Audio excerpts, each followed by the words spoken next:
Kışnın Selamı. Yazan Mehmet Niyazi.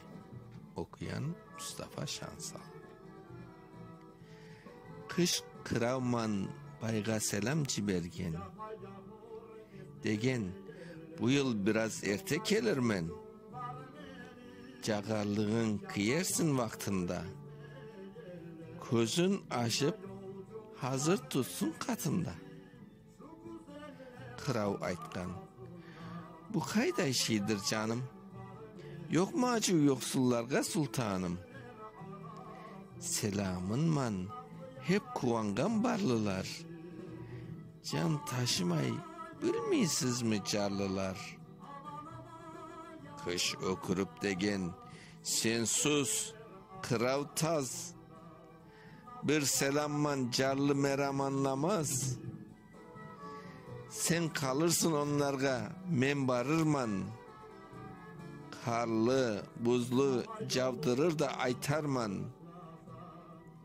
Şunday beter özü geldi kapıdan. Alayımız kaltırayımız korkudan.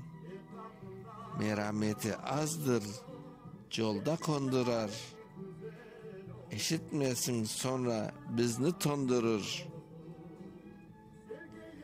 Ana cavdı sert sıraylı beyaz kar.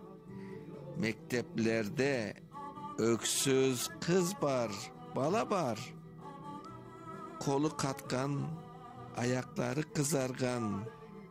Zavallının benzi morargan. Karavundan anlaşılan merhamet. İstegene barlı sen de yardım et. Kalın kıyım, kıysın biraz kımtansın. Cıllı üyde havsız yatıp bir kansın.